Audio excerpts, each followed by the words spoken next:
नमस्कार, मी भाऊ तोरसेकर. तुम्ही बघत आहात प्रतिपक्ष.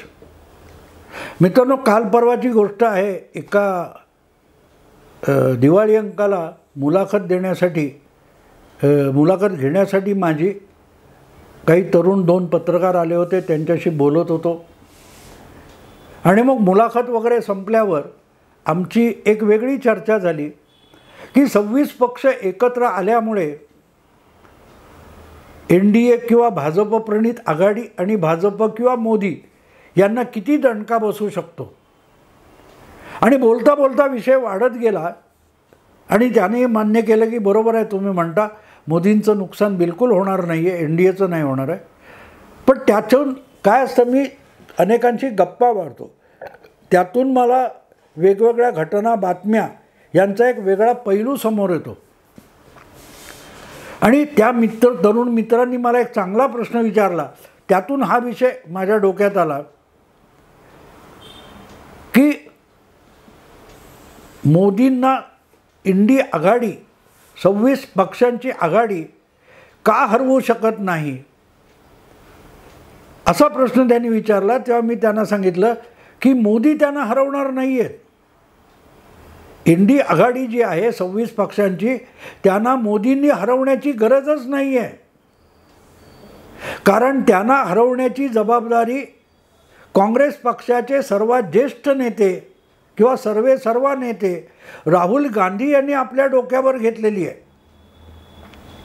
भाजप जितका मोदींची लोकप्रियता, मोदींचा करिश्मा आणि अमित शहांचं संघटन याच्यावर विसंबून नाही, त्यापेक्षा अधिक राहुल गांधी यांनी आपल्या विरोधातल्या आघाडीचं नेतृत्व करावं यावर अवलंबून आहे. कारण राहुल गांधी विरोधी आघाडीत राहून जितकं त्या आघाडीचं नुकसान करू शकतील तितकं नुकसान त्या विरोधी पक्षांवर थेट मोदींनी हल्ला चढवला, भाजपने हल्ला चढवला तरी विरोधी पक्षांचं जेवढं नुकसान होणार नाही तेवढं नुकसान राहुल गांधी करून देऊ शकतात.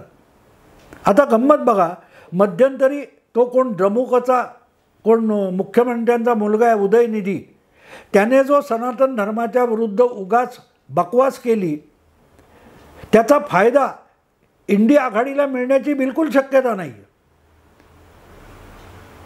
म्हणजे कदाचित त्याचा फायदा तमिळनाडू पुरता DMKला मिळू शकेल, पण उर्वरित देशामध्ये जर करोडो लोक सनातन धर्माचं अनुकरण करत असतील, त्यावर श्रद्धा ठेवत असतील, तर त्यांच्या भावना दुखावल्यानंतर त्याचा लाभ काँग्रेस किंवा या 26 पक्षांना कसा मिळणार.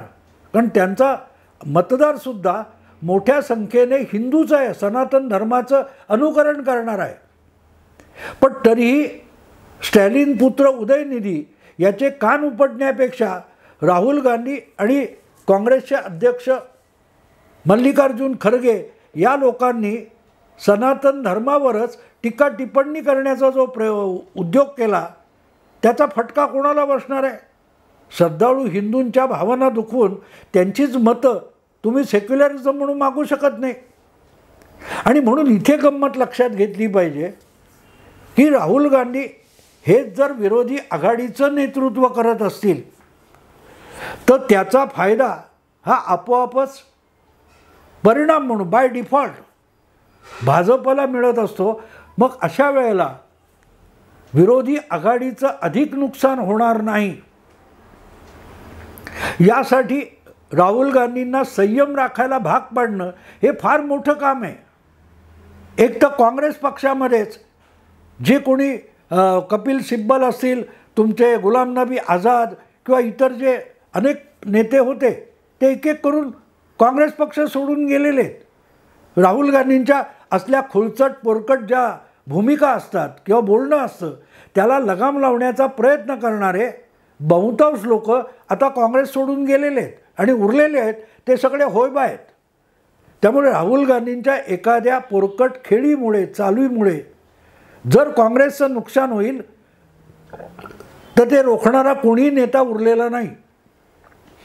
पण आता हा विषय राहुल गांधींचं नेतृत्व किंवा राहुल गांधींची बडबड हा फक्त काँग्रेसपुरता विषय राहिलेला नाही, तर हळूहळू करत जी काय नितीश कुमारांच्या पुढाकाराने इंडी आघाडी तयार झाली, त्या आघाडीचंही नेतृत्व हे राहुल गांधींकडे आलेलं आहे. आणि त्यामुळे तुम्ही बघाल तर बातम्या कशा येतात की तिकडे कुठे कारगिलच्या स्थानिक कौन्सिल नगरपालिकेची निवडणूक झाली, त्यामध्ये नॅशनल काय ते फारुख अब्दुल्लांचा पक्ष आहे त्याचा विजय झाला, पण सांगताना बातम्यात काय आलं, इंडिया आघाडीचा विजय झाला. म्हणजे काँग्रेस आणि फारुख अब्दुल्लांची काय पक्ष आहे तर त्यांनी मिळून ती निवडणूक लढवली आणि इंडिया आघाडीचा विजय झाला. किंवा आपल्याकडे मराठीतल्या बातम्या तुम्ही बघितल्यात तर नांदेडमध्ये कुठल्या कृषी उत्पन्न बाजार समितीची निवडणूक झाली, त्यामध्ये इंडिया आघाडीचा विजय झाला. म्हणजे काँग्रेसचा झाला, राष्ट्रवादीचा झाला किंवा शिवसेना उबाठाचा झाला तरी सांगतात काय, इंडिया आघाडीचा विजय झाला. आणि त्या इंडिया आघाडीचं नेतृत्व हे राहुल गांधींकडे आहे. आणि त्यामुळे राहुल गांधी जे जे बोलतील, जसं काही वागतील, त्याचे सुपरिणाम किंवा दुष्परिणाम हे आपोआपच 26 पक्षांच्या इंडी आघाडीला भोगावे लागणार आहेत. त्यातून त्यांची सुटका नाही आहे. आणि म्हणूनच एक गोष्ट लक्षात घेतली पाहिजे की जसे त्याचे सगळे परिणाम, फायदे किंवा तोटे एकट्या राहुल गांधींच्या काँग्रेस पक्षाला नाहीत आणि सगळ्या 26 पक्षांना भोगावे लागणार आहेत, तसंच दुसऱ्या बाजूला नरेंद्र मोदी जे काय वागतील, बोलतील, करतील त्याचे परिणाम भाजप प्रणित NDA आघाडीत असलेल्या सगळ्या पक्षांना भोगावे लागतील. कारण त्यांचा नेता कोण आहे, नरेंद्र मोदी. नरेंद्र मोदींच्या नावावर आणि चेहऱ्यावर जेव्हा NDA निवडणूक लढवत असते तेव्हा मोदींच्या प्रत्येक वागण्या बोलण्याची किंमत NDAमध्ये सामील झालेल्या प्रत्येक पक्षाला मोजावी लागणार. आता इथे सुद्धा ममता बॅनर्जी असेल, स्टॅलिन असेल किंवा उद्धव ठाकरे असतील, शरद पवार असतील, लालू प्रसाद असतील, नितीश कुमार असतील, हे सगळे तुल्यबळ नेते आहेत. पण त्यांनी जे काही वक्तव्य केलं तर ते वक्तव्य करताना याचं भान ठेवलं पाहिजे की हे आपल्या बिहारपुरतं बरोबर आहे, हे आपल्या बंगालपुरतं बरोबर आहे, हे आपल्या तामिळनाडूपुरतं बरोबर आहे. पण आपले जे मित्रपक्ष महाराष्ट्रात बसलेत किंवा मध्य प्रदेशात, आणखीन कुठे दिल्लीत बसलेत, त्यांना अशा वक्तव्यामुळे मतदानाची टक्केवारी तोटा होऊ शकतो. तर तिथे संयम बाळगला पाहिजे. आणि तमिळनाडूमध्ये बोललेल्याचा परिणाम हा हरियाणात मोजायची पाळी येता कामा नये. बंगालमध्ये जे काय बोलाल त्याची किंमत ही महाराष्ट्रात मोजायची पाळी येता कामा नये. एवढं भान राखणं म्हणजे संयम राखणं ही इंडिया आघाडीतल्या प्रत्येक नेत्याची जबाबदारी आहे. पण हे सगळे नेते हे आपापल्या राज्यापुरते बहुतांश मर्यादित आहेत. राहुल गांधी यांचा काँग्रेस पक्ष हा देशाच्या कमीत कमी 12-15 राज्यामध्ये एक महत्त्वाचा पक्ष आहे आणि इंडिया आघाडीसाठी तर तो सगळ्यात प्रमुख पक्ष आहे आणि म्हणून 10-12 राज्यातला मोठा पक्ष. म्हणून या 26 पक्षांच्या इंडिया आघाडीचं नेतृत्व आपोआपच राहुल गांधींकडे आलेलं आहे. साहजिकच गोष्ट अशी होते की राहुल गांधी जे कृती करतील आणि वागतील त्याची किंमत ही उरलेल्या पक्षांना त्यांच्या त्यांच्या राज्यात मोजावीच लागणार आहे. आणि म्हणून राहुल गांधींना संयम बाळगायला भाग पाडणं ही उरलेल्या 25-26 पक्षांची जबाबदारी आहे. कारण तुम्हाला माहिती आहे 2019च्या निवडणुकीत चौकीदार चोर है, राफेल भ्रष्टाचार वगैरे वगैरे जी काय बकवास राहुल गांधींनी केली त्याची किंमत त्यांच्या पक्षाला मोजावी लागलीच, पण त्यांच्याबरोबर असलेल्या इतर अनेक पक्षांना मोजावी लागली. इतर अनेक पक्षांना जे कोणी त्यांच्याबरोबर होते. उदाहरणार्थ मार्क्सवादी कम्युनिस्ट पक्ष, डावी आघाडी हे बंगालमधून सफाचाट झाले. बंगालमध्ये आज डाव्या आघाडीचा एकही लोकसभेचा सदस्य उरलेला नाही. ज्यांच्या 46 आमदारांच्या बळावर 2004मध्ये सोनिया गांधी त्यांच्या पाठिंब्यावर केंद्रात सरकार बनवू शकल्या, त्या डाव्या आघाडीकडे आज बंगालमध्ये मोजायला एक टाळकं उरलेलं नाही लोकसभेमध्ये. याचं कारण अर्थातच राहुल गांधींच्या मागे फरफटत जाणं होतं. जे काय बेताल राहुल गांधी बोलतात आणि त्यांच्या डोक्यात आलं की ते बोलून टाकतात. त्यांना कोणी हरभऱ्याच्या झाडावर चढलं की ते बोलून टाकतात. आता उदाहरणार्थ राहुल गांधी जेव्हा महाराष्ट्रात प्रचाराला येतील तेव्हा कोण ना कोण कळ काढेल आणि त्यांना सावरकरांबद्दल बोलायला लावेल आणि एकदा सावरकरांच्या बदनामीच्या गोष्टी राहुल गांधी बोलले की त्याचं उत्तर उबाठा शिवसेनेला द्यावं लागेल आणि हाल उबाठा शिवसेनेचे होतील. आणि म्हणून लोकसभा निवडणुका ज्या येऊ घातलेल्या आहेत त्यामध्ये मोदींना हरवायचं असेल तर ते प्रत्यक्ष निवडणुका येतील त्या काळातली गोष्ट आहे. त्याला अजून 4-5 महिने तरी आहेत निवडणुकीची प्रक्रिया आणि प्रोसेस सुरू व्हायला. पण त्याच्या आधी एक गोष्ट आणखीन महत्त्वाची आहे, ती म्हणजे राहुल गांधींना आवरणं. राहुल गांधींच्या मोकाट सुटलेल्या तोंडाला पट्टी लावणं, त्यांचं तोंड बंद करणं, की जेणेकरून प्रतिदिन अधिकाधिक मतं इंडी आघाडीपासून दुरावतील.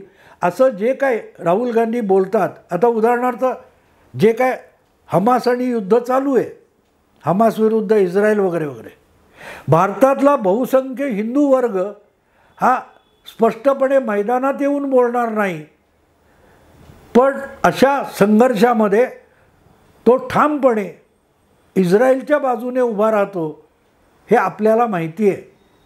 कारण जे पॅलेस्टाईन आणि इस्रायल यांच्यातलं भांडण आहे, तसंच आपलं पाकव्याप्त काश्मीर आणि भारताचा काश्मीर यांच्यातलं भांडण आहे.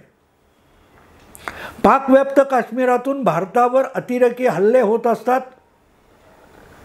तसंच गाझापट्टी पॅलेस्टाईन तिथून इस्रायलवर हल्ले होत असतात आणि निरपराधांचे बळी जात असतात. त्यामुळे इस्रायल आणि भारत हे दोन्हीही दहशतवादाचे सारखेच बळी आहेत. म्हणूनच भारतातल्या बहुसंख्य लोकांना हे इस्रायलविषयीची जी आस्था आहे, तुम्हाला आठवत असेल 2008मध्ये 26/11चा जो समुद्रमार्गे पाकिस्तानी जिहादींनी हल्ला चढवला होता, त्यामध्ये कुलाब्यामध्ये जे इस्रायली लोकांचं एक वसतिगृह आहे, छबड हाऊस ज्याला म्हणतात, त्याच्यावर हल्ला चढवला होता आणि तिथला ज्यूंचा धर्मगुरू आणि त्याची पत्नी यांना गोळ्या घालून चाळणी करून ठार मारलं होतं. आणि जो हल्ला मुंबईत इतर भारतीय आणि मराठी आणि हिंदूंवर झाला, तसाच हल्ला जर इस्रायलवर आज होत असेल तर भारतीयांची सहानुभूती आपोआपच इस्रायलच्या बाजूने जाते, पॅलेस्टाईनच्या बाजूने जात नाही. मग इंदिरा गांधींनी यासीर अराफातना राखी वगैरे बांधली असले खुळचट युक्तिवाद करण्यात काहीच अर्थ नसतो, काही अर्थ नसतो. मुद्दा असा आहे की अशा हमासच्या अतिरेकी हल्ल्याचं पहिल्यांदा निषेध करून राहुल गांधी जेव्हा नंतर समर्थन करतात, तेव्हा त्यांच्याबरोबर गेलेल्या 26 वेगवेगळ्या पक्षांना आगामी निवडणुकीत आपापल्या राज्यात त्याचं उत्तर द्यावं लागेल आणि उत्तर देता आलं नाही तर त्यांची मतं घटतील. अर्थात ते सांगू शकतात आम्ही राहुल गांधींची सहमत नाही आहोत, जसं उद्धव ठाकरे म्हणतात की सावरकरांविषयी राहुल गांधी काही वेडवाकडं बोलले तर आम्ही त्यांच्याशी सहमत नाही आहोत. हे तुम्ही म्हटलं तरी राहुल गांधी ते बोलत राहतात आणि सावरकरांचा महाराष्ट्रात येऊन सुद्धा अपमान करत राहतात. त्याने दुखावले जाणारे जे हिंदू आहेत ते उद्धव ठाकरे यांना कुठल्या तोंडाने मत देणार आहेत? तीच गोष्ट राष्ट्रीय पातळीवर आपण गेलं तर आता जे हमास इस्रायल युद्ध आहे त्याच्या बाबतीत राहुल गांधी आणि काँग्रेसनी घेतलेली जी भूमिका आहे त्या बाबतीत होणार आहे. जेव्हा मतदानाची वेळ येईल तेव्हा भाजप, मोदी आणि NDAचे लोक हट्टाने हा विषय काढणार की ज्या इस्रायलमुळे पाकिस्तानातल्या किंवा भारतावर हल्ले करणाऱ्या अतिरेक्यांचा बंदोबस्त करणारी अस्त्र, क्षेपणास्त्र आणि दारुगोळा भारताला मिळत असतो. आपल्या सुरक्षेला इस्रायल मदत करत असतो. त्याच्या विरुद्ध असलेल्यांना मतं देणार की आपल्यावर हल्ला करणाऱ्या पाकिस्तानची ज्या हमासची सलगी आहे त्या हमासला मतं देणार का तुम्ही? हा प्रश्न जेव्हा भाजपकडून विचारला जाईल निवडणूक प्रचारामध्ये, तो फक्त एकट्या काँग्रेसला विचारला जाणार नाही. तो काँग्रेसचा जो मित्र पक्ष त्या राज्यामध्ये भाजप विरोधात निवडणुका लढवणार आहेत तिथे त्या पक्षाला तुम्ही पाकिस्तान हमासचे समर्थक आहात की भारत आणि इस्रायलचे समर्थक आहात, हा प्रश्न विचारला जाईल. आणि त्याचं उत्तर आणि देताना, सारवासारवी करताना इंडी आघाडीच्या पक्षांचं अधिकाधिक वस्त्रहरण होणार आहे. आणि म्हणून असे प्रसंग इंडी आघाडीच्या वाट्याला येऊ नयेत म्हणून सगळ्यात पहिली गोष्ट मोदींच्या विरोधात काय म्हणतात ती मोर्चे बांधणी करण्यापेक्षा राहुल गांधींच्या निरर्थक बडबडीला लगाम लावण्याची मोर्चे बांधणी करणं आवश्यक आहे. मोदींपर्यंत पोचण्याआधीच सेल्फ गोल करणाऱ्या राहुल गांधींना गप्प बसवणं, पराभूत करणं, इंडी आघाडीमध्ये राहुल गांधींना पराभूत करणं, याला फार मोठं महत्त्व आहे. इंडी आघाडीमध्ये सगळ्या पक्षांच्या नेत्यांची जी कोर कमिटी आहे, कोऑर्डिनेशन कमिटी आहे, त्यामध्ये एखादी भूमिका ठरल्याशिवाय राहुल गांधी किंवा काँग्रेस पक्षाने यानंतर निवडणुका संपेपर्यंत कुठलीही थेट भूमिका घेता कामा नये असं बंधन राहुल गांधींना या सगळ्या 26 पक्षांना घालावं लागेल. आणि नाही घातलं तर राहुल गांधी जे करायचं ते करतील, बोलायचं ते बोलतील आणि त्यामागे या 26 पक्षांना फरफटत जावं लागेल. आणि फरफटत जाणं याचा अर्थ त्याची मतदानातून किंमत मोजावी लागेल. आणि म्हणून मोदींना नंतर हरवता येईल, प्रत्यक्ष निवडणूक लागल्यावर लोकसभेची मोदींना हरवता येईल. पण त्याच्या आधी मोदींना हरवण्यासाठी इंडी आघाडीची जी तयारी आहे ती अधिक भरभक्कम आणि सज्ज होण्यासाठी राहुल गांधींना इंडी आघाडीमध्ये हरवावं लागेल. आणि हरवणं म्हणजे काय तर इंडी आघाडीमध्ये राहुल गांधी हे वाटेल ती मनमानी करू शकत नाहीत. आपल्या मनात आलं आणि मी बोललो, इतरांना विचारलं नाही, पटलं नाही, मला परवा नाही, असं राहुल गांधींनी वागता कामा नये, बोलता कामा नये. आघाडीची ठरलेली भूमिका सगळीकडे गेली पाहिजे. त्यामुळे जे परस्पर या 2-3 बैठकांनंतर राहुल गांधींनी इंडी आघाडीचं नेतृत्व आपल्या हाती परस्पर घेतलं आहे, ते नेतृत्व त्यांचं एकमुखी नाही आहे. त्यांना सगळ्यांची विचार विनिमय करून भूमिका घ्याव्या लागतील. हे ठरवण्यासाठी एकमुखी असं जे इंडी आघाडीचं नेतृत्व राहुल गांधींकडे आहे, त्या एकमुखी नेतृत्वाला इंडी आघाडीमध्येच हरवणं हे या 26 पक्षांना भाग आहे. नाही हरवलं तर मोठी किंमत मोजा. मोठी किंमत. मित्रांनो, चुकीचा सेनापती तुम्ही घेतलात की तुमचा पराभव आधीच ठरलेला असतो. समोरच्या बाजूकडे एक योग्य, खंबीर, कर्तबगार आणि धाडसी सेनापती असेल आणि तुमचा सेनापती हौशी असेल, टाईमपास म्हणून लढाई करायची, नंतर आता मी झोपतो वगैरे, आता मला कंटाळा आला असं वगैरे म्हणणार असेल तर तो युद्ध जिंकून देऊ शकत नाही. चुकीचा सेनापती निवडणं ही पराभवाची पहिली पायरी असते. लढाई होण्याच्या आधी, निवडणूक लढण्याच्या आधी पराभूत होण्याची मानसिकता म्हणजे आपला सर्वोच्च नेता किंवा आपला सेनापती चुकीचा निवडण्यापासून होते. इंडी आघाडीने मुंबई संमेलनामध्ये केलेली पहिली चूक अशी आहे की त्यांनी राहुल गांधी यांचं एकमुखी नेतृत्व जवळपास मान्य केलेलं आहे, ते तसंच राहणार असेल तर इंडी आघाडीचा पराभव आजच झालेला आहे. निवडणुका लागतील तेव्हा लागतील. किंवा दुसरा पर्याय असा निघतो की राहुल गांधींना अडवता आलं नाही, हे लोक त्यांना संयम किंवा लगाम लावण्यात यशस्वी झाले नाहीत, तर प्रत्यक्ष निवडणुका येईपर्यंत या 26 पक्षांची इंडी आघाडी ही आपोआपच विस्कटलेली असेल, जमीनदोस्त झालेली असेल. आणि म्हणून मोदींना नंतर हरवता येईल, आधी इंडी आघाडीच्या अंतर्गत राहुल गांधींनाच या पक्षांना हरवावं लागेल. मित्रांनो, आता इथेच थांबतो. आवडलं लाईक करा, शेअर करा, सबस्क्राईब करा. नमस्कार.